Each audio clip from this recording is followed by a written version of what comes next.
In a rare series of events, I mostly started my new year with a small, unintentional break from JRPGs, which is probably good since as much as I love them, things are only gonna get busier from this point as I try to keep up with as much as I can. This meant when the month finally started game-wise for me, I felt good and refreshed and ready to play something great, and for the most part I did, especially with January's biggest release that I'm sure many of you are playing. I've been completely addicted to the latest monster collecting game from the biggest media franchise of all time, and because of that, I'm glad I received most of the things I tried in January just before it came out, as it's a hard one to put down no matter how good a couple of other things looked. But I did try more than one thing last month that does give me plenty to talk about, so with that, let's get right into the JRPGs I played in January as the first one of these videos for this year.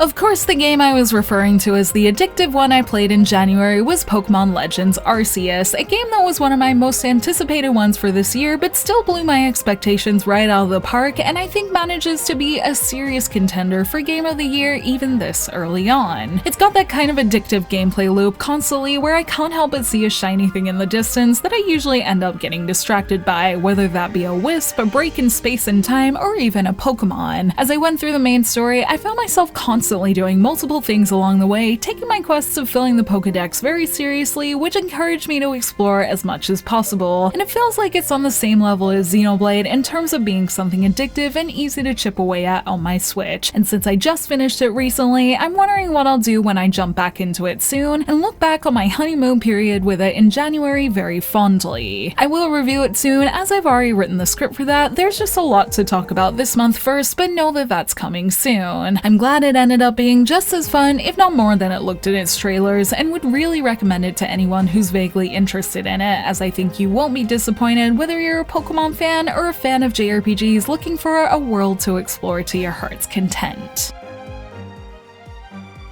I wasn't just doing nothing before Arceus came out, as aside from playing rhythm games, I also took the time to check out a demo of an NIS title that I've been curious about, with that title being Shikabanegurai Bouken Meshi, that has also suddenly started appearing on my PS5 with the title of Cadavers for Dinner, which has me wondering if that's a sign of anything. And that aside, it was one of the more interesting titles I tried before Pokemon that has me curious enough to want to try it more if it actually does come out in English. The reason I was curious about it is because it's a JRPG about eating and drinking weird and wonderful things while dungeon crawling to survive, with this including normal food and weird monster meats found inside this dungeon that was supposed to be easy but now has its characters fighting and eating to survive. The gameplay boasts that tactical feel that NIS does well in games like Disgaea, with the added bonus of the immense amount of customization you can do that lets you essentially make your own party. From classes to hair and even the voice and cut-ins of your characters, the idea of exploring with a party I've made myself eating random food seems like a one-of-a-kind JRPG experience that I wouldn't mind looking at more. And while the Japanese was a little hard for me, I did enjoy my time running around the demo and found it smooth and enjoyable to play with, and hopefully if it comes out in English, I'll be able to play it sometime, but with more in-depth knowledge of how it all works. It's only just come out in Japan though, but I hope that the fact that it's showing up in PSN in English is a sign that we'll see this fun little game again in the future. And if you have access to the Japanese PSN, I recommend giving at least the character creator a try, as it was a lot of fun making my own custom NIS characters to play with in its world.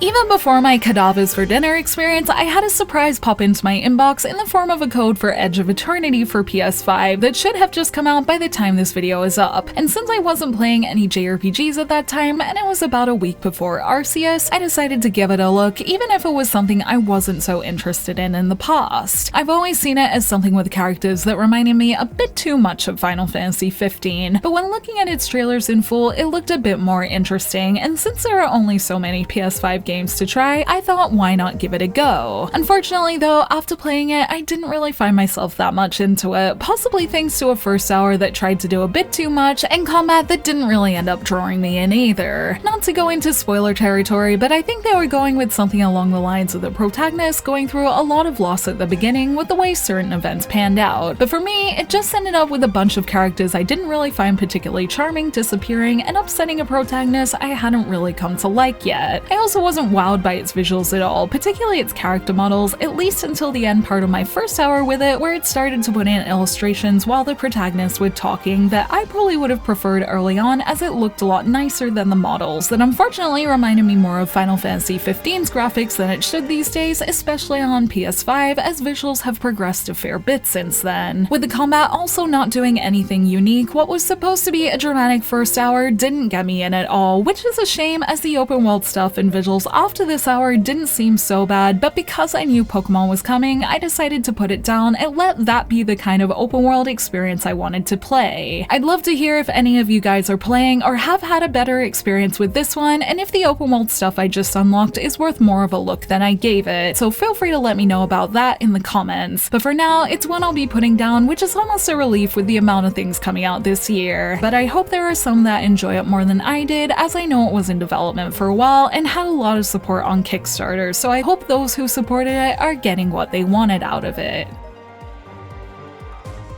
While I enjoyed the calm before the storm before Arceus came out, there were a few things that landed in my inbox before that, and also a few things that came out that I naturally found myself wanting to try, but not all of these attempts were successful, especially when it came to games that ran on servers. The first of these failed play attempts was the Kingdom Hearts Cloud version demos for Switch, which I knew on my not-so-great internet had a small chance of working, but morbid curiosity came over me and I just had to know if it was possible. On my internet, I never smoothly got into an opening sequence and found myself refreshing the game over and over again, whether because the servers were full or because it had decided that after I'd finally gotten in that my internet wasn't good enough. It was a bit of a shame, but I just hope it's a smoother experience for those with better internet than mine, but judging from the online reception of them, a lot of people seem to have strong feelings about them. No matter how you feel though, I recommend giving the demos a go just to see if they'll work for your internet or not, especially if you're planning to spend money on them. That was the first Square Enix thing I tried in January, with another one I attempted to take a look at being Bravely Default Brilliant Lights. I even had my boyfriend with me to help with some of the Japanese, but unfortunately it was down for maintenance until the evening, and that evening I was planning to play Arceus as it was put out early in some stores here. So unfortunately I missed the boat on that one, but maybe I'll get another chance to try it if they release it in English, and hopefully with the popularity of Bravely Default they will. And a final semi-fail I had was trying Death End Request 2 on Switch, where its performance felt much crunchier than the PS4 version in its gameplay portions, meaning I feel no real need to continue on with it much further than its first dungeon. The reason I called this just a semi-fail though is that it was at least able to be played, unlike the last two games I mentioned, and honestly it just depends what your tolerance for lower quality ports is, which as the kind of person who tries to buy my games on the console I'll think they'll look and perform best on isn't very high for me, but I do at least hope that this version gets people to try a great story, and I made a video talking about this version if anyone's interested in hearing more. Finally, a very brief but successful venture I had was into Maglam Lord, which I also made a video about, and is also so far a very amusing JRPG about being a demon lord getting back on their feet in a time they don't know, all while trying to continue their species. The dialogue and the fact that you can make choices in these fun events that lead to stat boosts make it very enjoyable too, so much so that I'm hoping to get to it in my free time, in spite of all the great things making February full as well. But it's definitely a more niche game I hope people give more attention, and made me glad I took a little bit of time to discover its amusing world.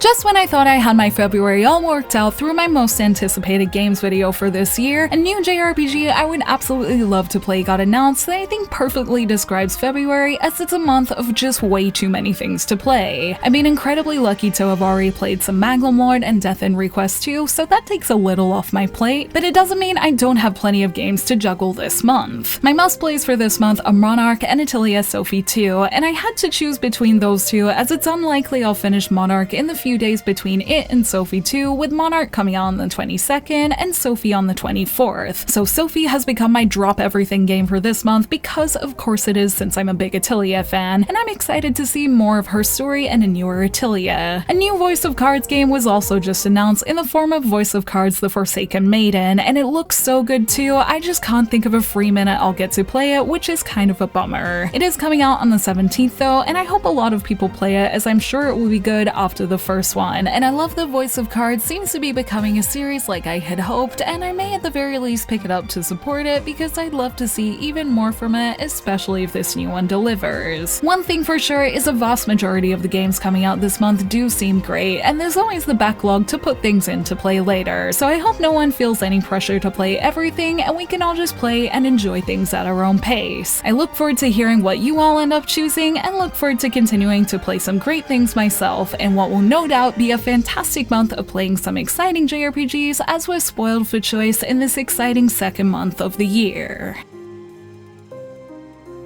Thank you for watching this video, and let me know in the comments below what you played last month and what you plan to play this month. You can like and share this video if you enjoyed it, subscribe to my channel for more JRPG content like this, and ring that bell to get notifications on whenever I post so you don't miss a thing. You can check out more videos here, and you can find me on social media on Twitter, Facebook, and Instagram, all at JRPG Jungle. Links to those will be in the description below, and until next time, thank you, bye!